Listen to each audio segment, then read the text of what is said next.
Hey, Homelander. Starlight. How are you? I'm good. What's up, guys? It's your boy Benny. The rumble in the jungle, the brawl in the halls of Congress, the stomp in the swamp.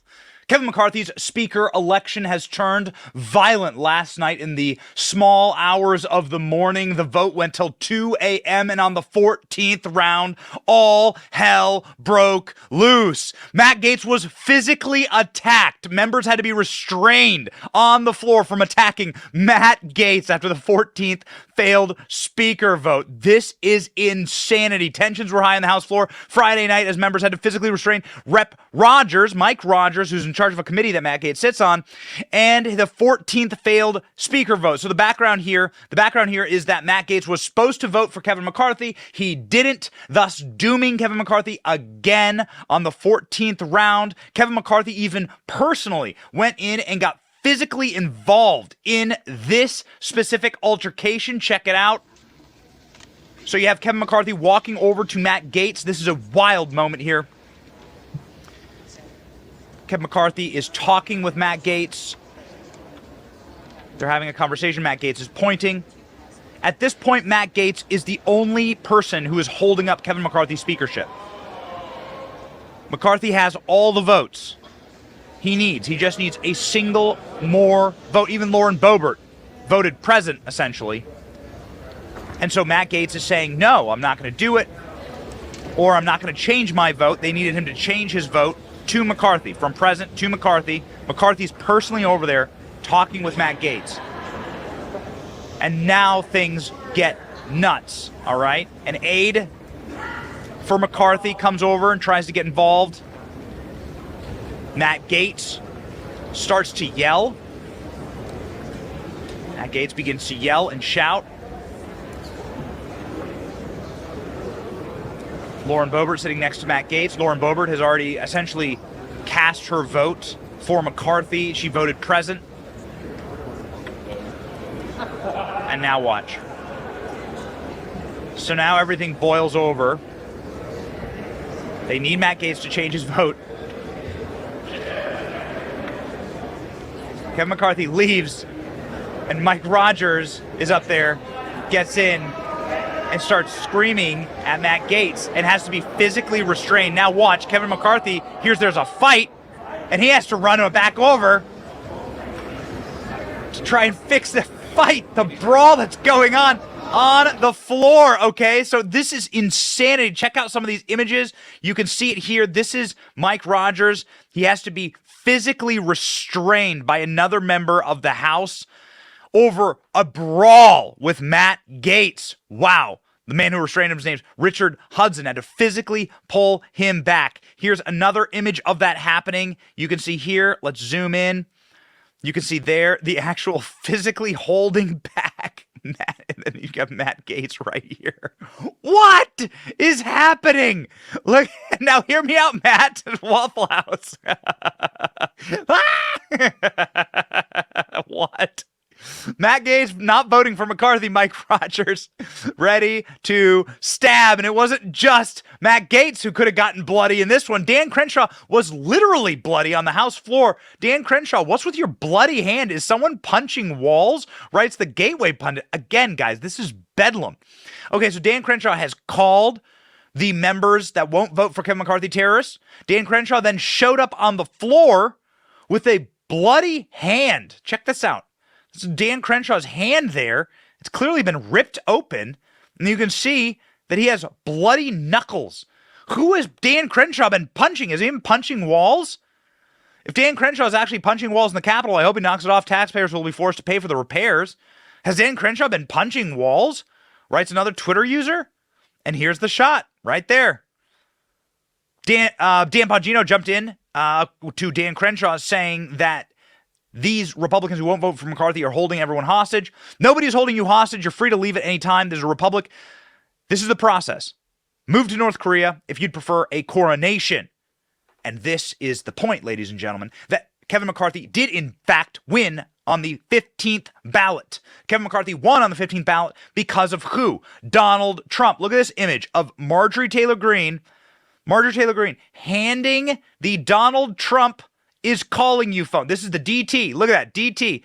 Handing the Donald Trump phone to one of the holdouts here. One of the holdouts unable to vote for Kevin McCarthy. His name is Rep. Rosendale.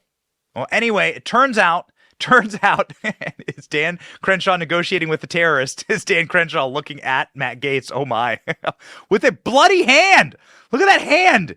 He's got a bloody hand. Who has Dan Crenshaw been beating up in the dark halls of the Capitol? What's going on here? Donald Trump played a crucial role in getting Speaker Kevin McCarthy across the finish line. Rich Grinnell saying Donald Trump still runs the Republican Party. Official tally, 428 votes. McCarthy wins because 6 voted present.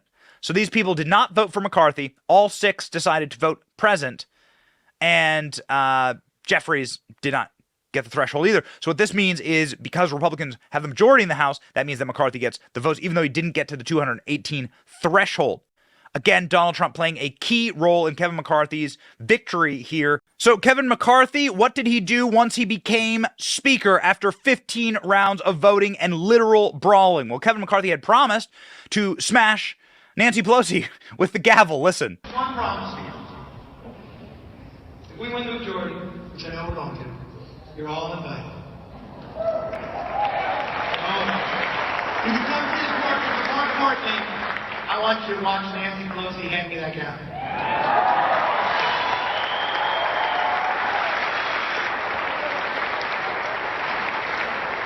It'll be hard not to hit her with it, but I will bang it down. So McCarthy said it'll be hard not to hit Pelosi with the gavel. Memes of that happening, by the way, also. So McCarthy did get the gavel. McCarthy ended up giving a barn burner of a speech, a good speech. You guys know that I have been against Kevin McCarthy's speakership based on pure meritocracy, right? And Kevin McCarthy would even agree with me on this one. I hope Kevin McCarthy comes in for an interview. I would love to chat with the guy. I've met Kevin McCarthy a couple times. Totally nice guy. But the reality is that if you wanted to win the speakership, you should have done the work to win 50 seats, and you could have won 50 seats. You lost all 35 toss-up seats. Why? If you had had those seats, no one would even care about that. You would have been Speaker day 1. You would have been Speaker round 1. No one would have cared. The 20 wouldn't have mattered. But you didn't win the seats because you don't have strong leadership, because you haven't called for Romney McDaniel to be replaced in the RNC or for Mitch McConnell to be replaced in the Senate. You have to understand where the energy is. So that's why Kevin McCarthy didn't have the votes, but nonetheless, Kevin McCarthy did make a great speech. Listen to this. But when we come back, our very first bill will repeal the funding for 87,000 new IRS. So he promises to repeal the funding for the 87,000 new IRS agents. That's very good stuff there. Everyone gives him a big round of applause. Here's another good line from Kevin McCarthy's speech. Now, speaking of committees, we will hold the swamp accountable. From the withdrawal of Afghanistan to the origins of COVID and to the weaponization of the FBI.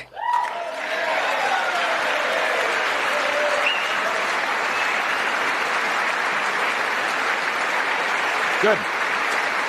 Mentioning the weaponization of the FBI is a very good thing. Let me be very clear. We will use the power of the purse and the power of the subpoena to get the job done. Good.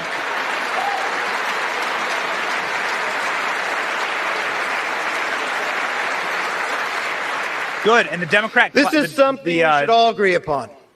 The Democrat clown car sits there unabated, right? Sitting there. I mean, what an absolute pile of degenerates the Democrat caucus is. Just watching them all like wobble around, watching this like just true clown car pull up in a rainbow colored Greyhound bus. The Democrat caucus is such an embarrassment, and their leader, a man named Hakeem Jeffries, Nancy Pelosi, 89 years old. She's insider traded all she could ever want, and she's now retiring in order to bring her husband to AA. And so we see a Pelosi-less Democrat Party for the first time in my lifetime, okay? Nancy Pelosi's been in office longer than I've been born.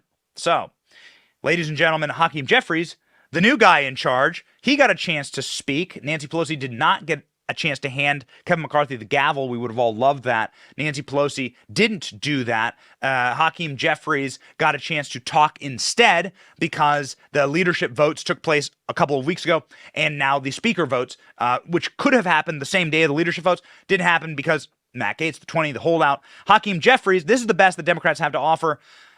You will die of cringe after watching this clip. Democrats will always put American values over autocracy, benevolence over bigotry, the Constitution over the cult, democracy over demagogues, economic opportunity over extremism, freedom over fascism, governing over gaslighting, hopefulness over hatred, inclusion over isolation, justice over judicial overreach, knowledge over kangaroo courts, liberty over limitation, maturity over Mar-a-Lago, normalcy over negativity, opportunity over obstruction, people over politics, quality of life issues over QAnon, reason over racism, substance over slander. Okay, all right, enough. Stop. Okay, so anyway, you have then Kevin McCarthy going out thanking Donald Trump for supporting him and getting him across the line, essentially proving that Donald Trump was the master behind a lot of these motions. What do you think about it, ladies and gentlemen? What do you think about this speaker's race? This has been the craziest thing you've ever seen happen. I'll tell you my take real fast, since I guess I have the microphone right here. Let me know in the comment section what your take is. But my take is this. This has been deeply healthy. That this has been a gut check on establishment and elitist power in Washington, D.C. That the GOP establishment has no idea how much they are loathed by the base, and that this gave them a wake-up call, a punch right to the nutsack. Then there were some physical and literal punches being thrown inside of the floor of the House of Representatives, and it's a beautiful thing to see actual democracy at work. This is a republic. We get a chance to stand up for what we believe in, and we get a chance to represent our voters. That's the point. And we have not been represented in Washington, D.C. for a very, very long time, maybe the entire extent of my lifetime. When was the last time you felt represented in Washington? Donald Trump's presidency? Possibly. When was the last time you felt as though the GOP leaders in Washington cared about you or the concerns that you have day to day? They don't. They don't. They send money to Ukraine. They don't fix our own border. They allow for the rot and the erosion of America while they support the building and the booming of China. And they, of course, will perpetually and consistently backstab you and your priorities. So, this is time to gut check them. Inside of the first line of the Declaration of Independence talks about when a government doesn't represent you anymore, that a moral and logical people must decide whether that government should remain. And so this is what we have here. An opportunity to gut check the people who are in charge. It's a beautiful thing. It's a precious thing. And it will make Kevin McCarthy a better speaker. And the packages and the rules changes that he had to agree to will make him a better speaker. We will investigate the FBI. We will investigate the origins of COVID. And the GOP is going to be a more rock-ribbed and stronger body for it. And by the way, Democrats who just clap like mindless seals, these brain-dead herd animals who never dissent, who aren't allowed free thought because they operate as a mindless Borg, a hive mind of derivative losers. Yeah, you people who shanked Bernie Sanders when he was winning against Hillary and against Joe Biden.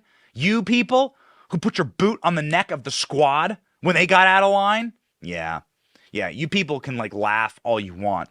Dissent is beautiful in a democracy. Dissent is exactly what you need. And checking your leaders is positive.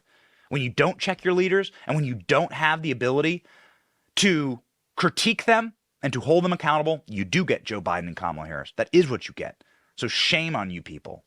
You all are the true clowns. And so good on the 20. God bless them. And let's get to work. We're excited.